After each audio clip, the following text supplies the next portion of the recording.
A Shark's Perspective.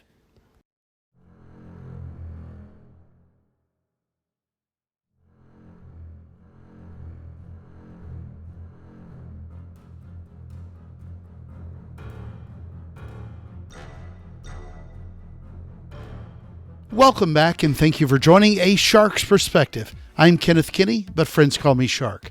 I'm a keynote speaker, a strategist, a shark diver, host of this show, and your chief shark officer. It's so often that businesses and brands of all shapes and sizes struggle to create good content.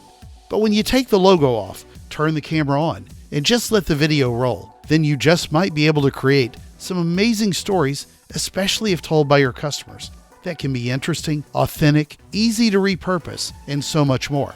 Whatever you think about TikTok and its ownership, the platform has really masterfully shown how to look at the power and the art of short-form video. It makes you ask, what can you do with TikTok in 60 seconds? I attended the National Speakers Association's 2023 Winter Workshop, where today's guest was a featured speaker.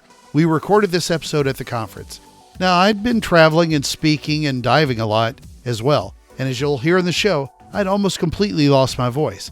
So if you're wondering why I sound like I'm 100 years old, well, smell the pollen and that will help explain a big part of it.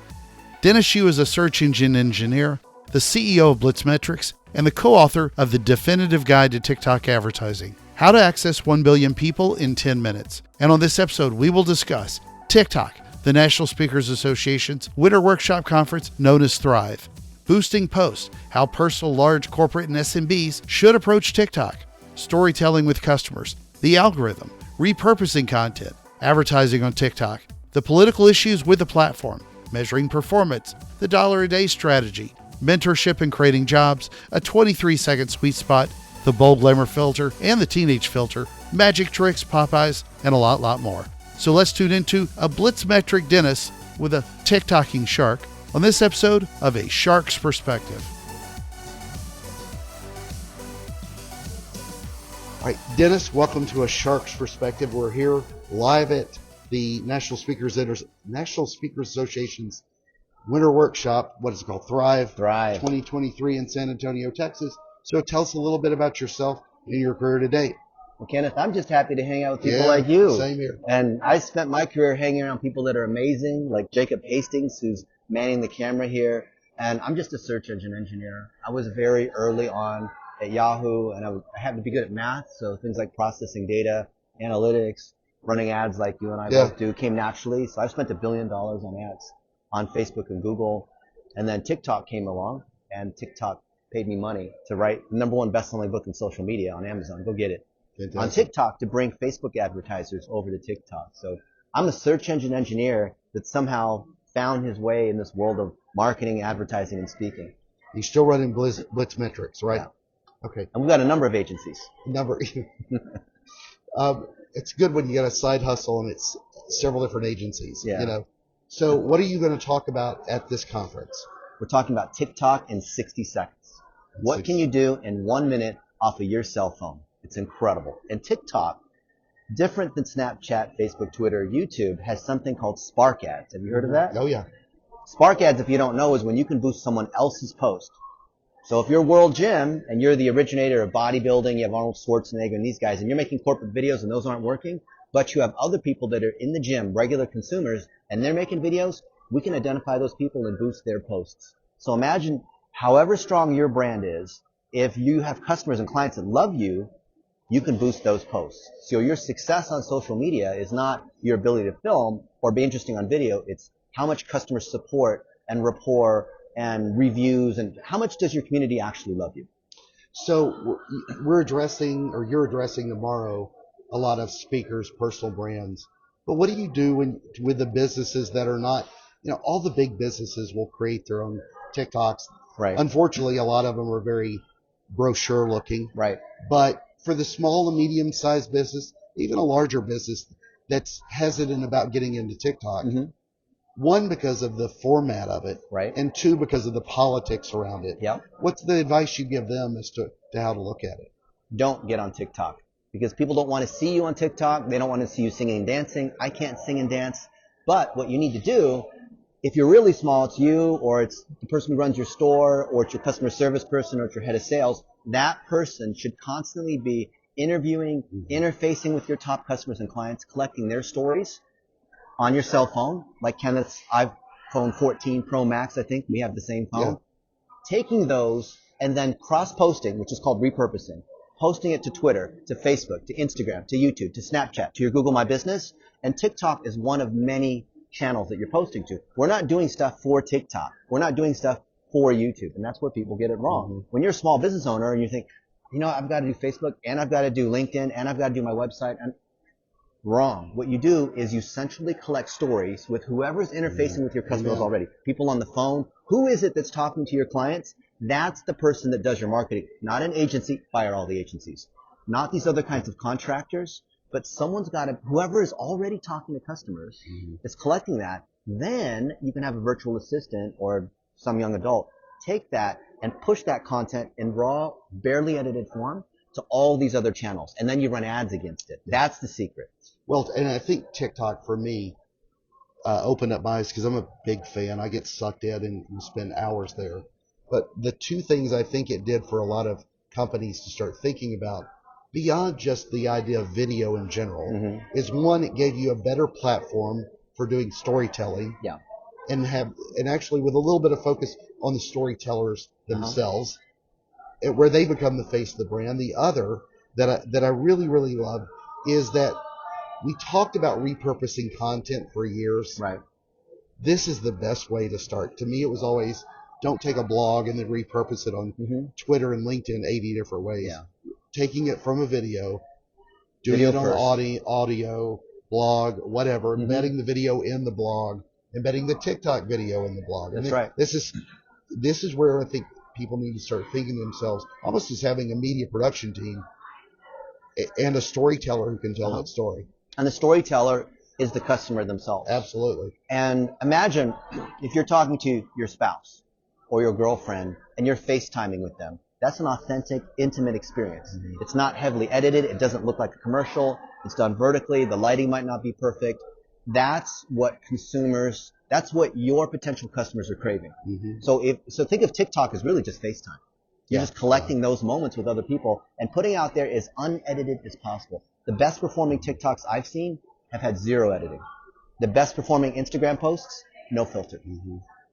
Well, so where do you see TikTok going as it advances? I mean, let's say that nothing happens and we keep the platform. Yeah. Where do you see it evolving to for brands and without just an adoption, with more adoption? TikTok wants to be the ultimate discovery vehicle. And you could claim it's already winning there because it has this eerie ability to read your mind on the things that you like. I like watching magic tricks and dunks, and TikTok can see what I like, and it's showing things that are not for my friends. Facebook's constricted because it's for who your friends are, so it's limited to what it can show you. TikTok's about discovery. Anything that you care about, it's going to show you more things like that. So what % of TikTok's content is actually from friends of yours, of what you see? Almost none, right? Almost none, yeah. Yeah. And so TikTok knows that there's no boundary. So it's understanding what you like. It's doing facial recognition, which the other networks are now just starting to do, but before it said they didn't, but now they have to, because it creates a stronger recommendation. Then they add advertising on top of that. Advertising not just on the stuff that you make, but allowing you to select other things that you have. Here's what TikTok's going to cause other channels to do, which no one's really thought about yet. So we talked about Spark ads, where you can boost someone else's post, meaning you have a customer that said something good about, I hired Kenneth to speak and he did such a great job, and you noticed that. Or maybe there's a review that you have, too, right? So, yeah. Maybe you're a restaurant and somebody left you a really great review on Yelp or on Google. Imagine Yelp said, hey, Kenneth, that review where that customer said that pizza was so good, 5 stars, it was the best prosciutto, the way you made the mozzarella was so amazing. Would you like to boost that post? Of course you would. What if Google said, hey, in your Google My Business, you have these reviews, or you have all these other people that have said good things. They've checked in, they've taken pictures of your restaurant or whatnot. Would you like to boost that post? Guess what? That's possible right now. What's that called?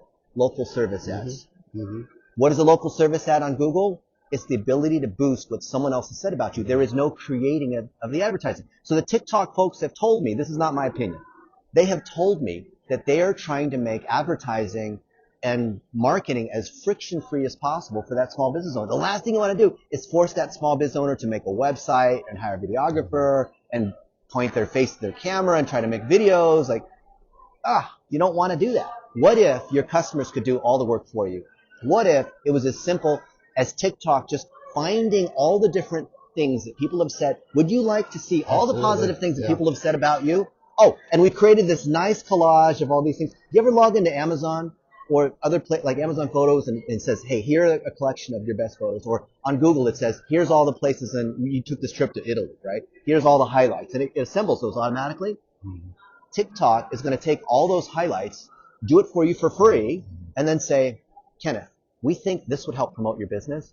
What do you say? Just put $5 a day against this. Would you do that? Yeah, absolutely. So if TikTok's doing that, how likely do you think that Facebook, Google, eventually LinkedIn, Twitter, all these guys are going to do the same thing to make it easy to advertise? Well, I think too, and I'm taking the aluminum foil hat off, the conspiracy theory that a lot of people, I think, put on TikTok with the politics is not even a matter of politics in China. It's a competition for ad dollars because TikTok has perfected the digital experience compared to what you were just talking about with community. TikTok just copied Facebook advertising system and made it better. Yeah. They made it better because I used to work with Facebook. Yeah. No, I agree. So what kind of businesses, though, do you think work the best? Because, for individuals, it's fantastic for building a brand. Yeah. But for a product or a service brand or maybe somebody that's running a $10 million company or a $100 million company, how does Bob's Accounting Shop leverage this so that it can be entertaining, infotaining, if you will, and help him get over his fear? Because one of the things, too, is I think we sometimes discount thinking that everybody younger is going to be on TikTok. Right. Everybody younger is not. Yeah. Not everybody Average wants age to jump in 34 front now of on the TikTok. Exactly. Not everybody wants to jump in front of the camera. Right. There's plenty of shy Gen Zers out there. Yeah. So when somebody's trying to think about embracing this, where do you get them to start? So let me answer it two ways. One is the big myth. There were like 3 questions in there, so pick one. This is a common question you're asking. Yeah. So I want to be able to give it in a way that will dispel the myths. I'm gonna pull the scab off. Okay. Perfect.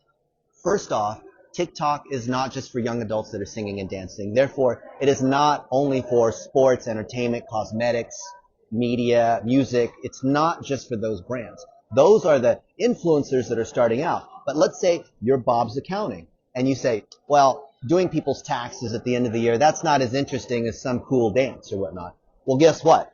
If I'm a businessman and I want to pay less in tax, I'm going to be very interested in the tips that Bob's Accounting has on how I can legally pay less in taxes. So when you share your information, when you share your tips, hey, FASB 119 came down and here's how it affects these kinds of businesses, you can bet people that are in those kinds of businesses are going to pay attention to that tip. It doesn't matter whether Bob has got great hair or whether it's being shot properly or he looks like a model or anything like that. Yeah. It's all about the quality of the content for that particular user base. Now, Bob's Accounting is not trying to become Jake Paul and have 25 million people who want to attend the pay-per-view fight or whatnot. So because you're just trying to reach your audience and you're not trying to become celebrity famous, if you share your expertise a little bit at a time and you show how much you care about your customers, that's all you need to succeed on TikTok. Therefore, to the original question, who's going to succeed on TikTok? Anybody that has a customer base that loves them. If you have a new business and you don't have customers that love you, TikTok's not for you. But if people love you and they'll say great things about you, then that's the natural ammunition you need to be successful on TikTok. So, because you work with a lot of large brands as well. Yeah. Really important, and we both worked in advertising a lot. It ultimately comes down to ad dollars and where the ads perform well. Yeah. So $5 a day for you and me, no big deal. If you're Ford Motor Company spending hundreds of millions of dollars in advertising, they've got to measure it differently than you and I would, obviously. No, they don't, because we still want ROI. I'll give you an example. So I'm the founder of this technique. You may have heard of it. Let me finish this. So I'm still, though, if I'm CMO, CGO, or even the CFO who's agreed to this, I'm still looking at where does this lead to sales? Exactly. We all want sales, but especially small businesses, because they can't waste Absolutely. money on Super Bowl ads. They can't waste money on these influencer branding campaigns for the sake of getting 1 million followers. We all have to drive sales. It's actually easier for the small business to succeed. So the reason why folks like Facebook and TikTok have succeeded is because they've made it easier for the little guy. And I really like the route for the little guy. But let me tell you an example. Rosetta Stone. They sell language software. My buddy Eric Ludwig was the CMO for a number of years, so he brought me in. We ran their marketing, ran their ads, and we started implementing this technique that I invented years ago called the dollar a day strategy. And we collected hundreds of stories. There is a paramedic in Portland who learned how to speak Spanish, which reduced the amount of time it took to be able to help somebody instead of bringing a translator in. There is a businessman that took his wife to Italy and was able to wow her by ordering an Italian off the restaurant. There is, Rosa, who is the wife of a Houston businessman, and she was able to learn English to be able to now go out on her own and shop at the mall. All these different stories of people learning another language. We took hundreds of these stories and we boosted them for $1 a day on YouTube, on Facebook, on Twitter, on all these different channels. And it was kind of fun because mainly it was Google and Facebook because we had both teams involved. So the Google people flew in to meet with us. Facebook flew in and we said, you know what, we're going to have a fun competition, $1 a day, see who does the best. The winning ad was actually it was not any of the ones that I thought would have worked. It was some like 23-year-old that went to Paris that was like vacationing, but she had just such an incredible story. In hindsight, we would have said, well, that's why this one outperformed and drove the most sales. But even you, Kenneth, as an expert in advertising, if we showed you a grid of all the different stories, you would not be able to pick out what the winner was. And so we spent $7 on each story. So we only spent a few $1,000s. But the winner, we were spending $1 million a day on. And that's what drove the sales to where we're the #1 ever in the history of Facebook on offers. Mark Zuckerberg quoted our stats. Sheryl Sandberg sent us this big plaque about how much achievement that we had. And we've done that many, many times. Where for big brands, so for Jack Daniels, for Nike, for Starbucks, we've put out hundreds of different ad creatives. And like the NCAA or these things where you have these brackets with like 64 and it goes all the way down to where there's just like a few. So that's what we did. We let the ads compete against each other. And when we found a winner, we'll start to put $10,000 a day, $50,000 a day. And we've done it multiple times where we put $1 million a day against a winner. Do you feel there's any risk in putting $1 million a day in them? Yeah. There isn't if you Not if tested it tests. Yeah. So the mattress company Purple. Sure. So we spent $100 million on Facebook ads for them. Mainly because we had the Goldilocks ad where this woman, she's got the egg and, it doesn't break and you put the bowling balls, all that stuff. Because we tested it. It worked so well, we could confidently put $100 million against that ad. So really, it's a testing platform. So think about TikTok and how much content there is. That's a ripe ground for testing. You can make lots and lots of TikToks, but one of them will hit. And when it does, that's when you put the ad dollars against it. So how are you leveraging TikTok for your own personal brand? So my personal brand is about creating jobs. I want to create 1 million jobs. We're a quarter of the way there, mainly in the Philippines. Why is that important to you? Because mentorship's what's important to me. Everything I've ever had is because somebody has opened the door for me. It wasn't a handout, but someone opened the door. I had the CEO of American Airlines. So some people say, well, because Dennis had Al Casey as a mentor, all these other things happened. It's true. But I had to work really hard. And I remember when I was at American, right after Al Casey died, and I thought, this guy has taught me so much. I have met with presidents of countries. I have met with CEOs of these major corporations. I had no business hanging out with any of these people. And when he died, I thought, those stories are gone forever. Nobody wrote those down. We didn't take selfies. So when I'm with the CEO of Goldman Sachs, we're not taking a selfie of Al, me, get and it on him, Instagram. right? Yeah. It wasn't there. And I felt like, I've got to find a way to document that. I've got to find a way to be able to give back. I need to train up other people to be able to have the same kind of benefit that I got. So how do I do that? Well, I started mentoring people. I started hiring my unemployed friends into Yahoo and teaching them programming and how to do search engine optimization, this kind of thing. But I thought that I can't do that at enough scale. I can only mentor manually one person at a time. So what if we created training programs? What if we had courses? What if we partnered with Fiverr, with YouTube, with Instagram, and released our different courses? What if we recruited a cadre of leadership that could help other people? I don't want to be the face of this. So Jacob Hastings is behind the camera, And he's a 23-year-old from Dallas, fourth day on the job. And from his experience, do you think a 23-year-old that wants to get into digital is going to relate more to Jacob or more to me? Oh, absolutely. Jacob. Yeah. So we have lots of people in all kinds of different situations. Just an hour ago, we were with one of our folks, Manal, who's a project manager. She's in Pakistan. And so she's giving hope to other Pakistani women that have 2 or 3 kids. And, the Muslim culture is a little bit different over there, the way they treat women. But if you learn how to do project management and you learn how to do digital marketing anywhere in the world, you can get a job with us or any of these other people. And then she's working from 8 p.m. to basically 4 a.m. her time, but that's perfect for American office hours. So she's able to spend time with her kids and her family and still have a job. And then she got a 4 times increase. She made $380 a month. Now she's making $1,400 a month by progressing through these different levels. I want other people to be able to see that. I want people to see the stories of Jacob and Manal and other folks. And the more that we can tell the stories of these other people, the more other people can find someone, I feel like I identify more with Jacob than, Caleb Box or whoever it is. I want to try to be like what he's doing. And if we make a system that allows a Jacob to document what he's doing so other people can follow him, that's what I'm doing. I'm not here to say I'm famous, I'm a public speaker, look how much money I've made. Oh, check this out, I've been on these private jets, I have a mansion. No, none of that kind of stuff. I want to be a conduit to enable other people. I want to celebrate the successes of all these other people. So what is the most important advice you give to young people today, with somebody that's got a career in marketing and advertising? Is there any one thing that stands out? Yeah. Even what we're talking about today, just with everything that TikTok's changing, and where video is today, I wasn't thinking about a few years ago. I mean, we're both 34, that average age. Yeah, I wish. Right, yeah. But the advice, obviously, in digital marketing is so much different than what we would have gotten in, say, marketing a few years back. So the advice of young adults is everyone believes they're an expert.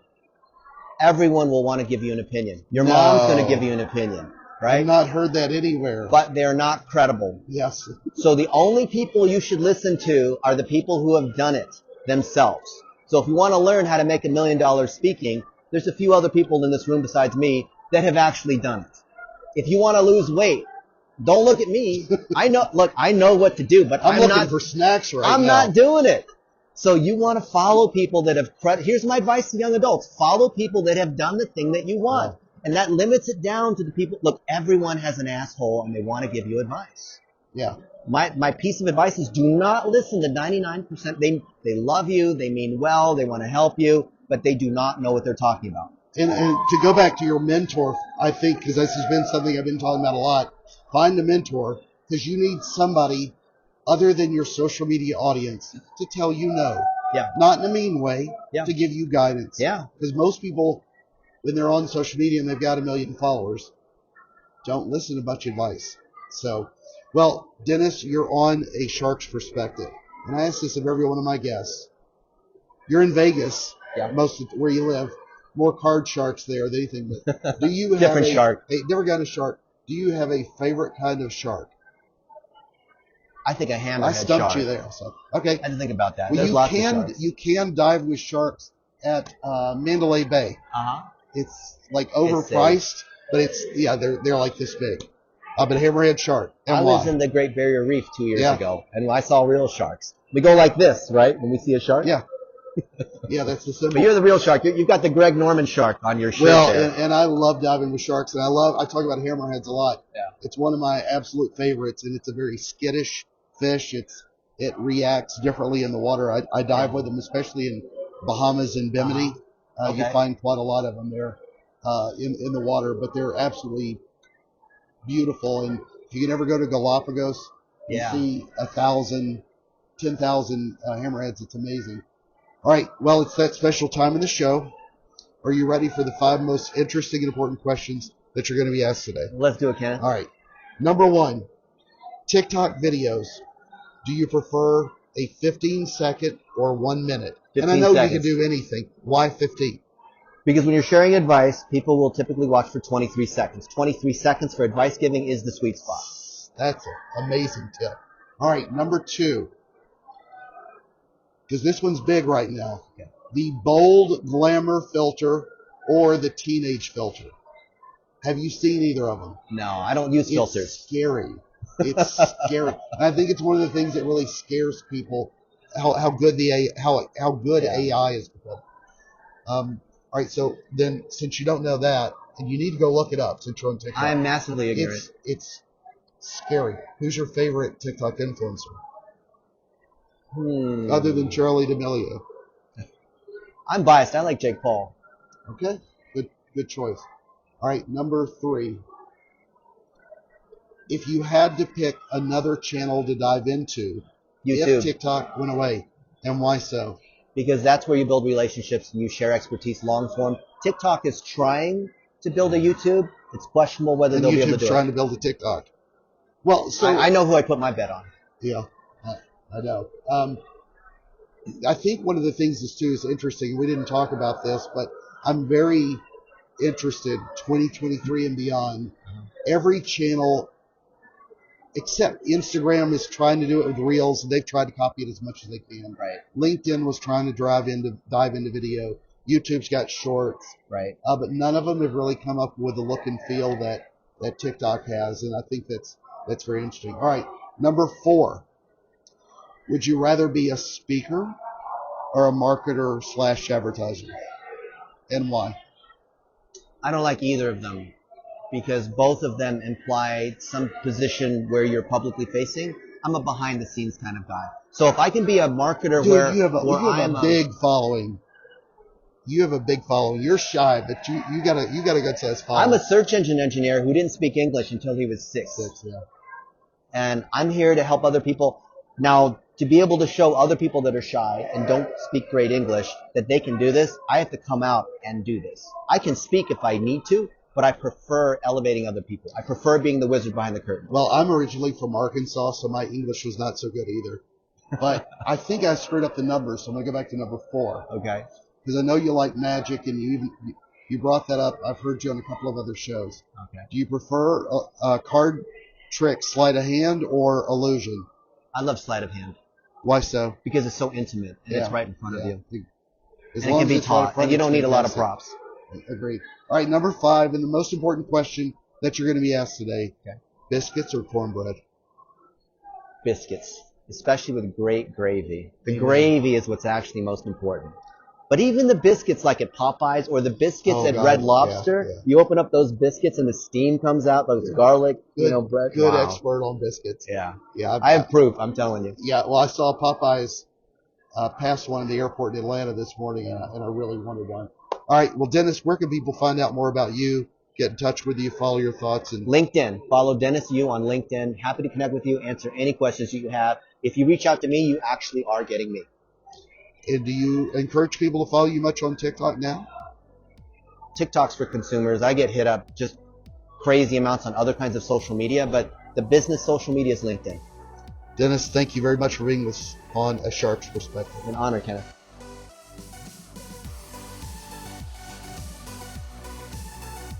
So there was my conversation recorded live at the National Speakers Association's 2023 Thrive Conference, where I spoke with Dennis Yu, who spoke at the conference.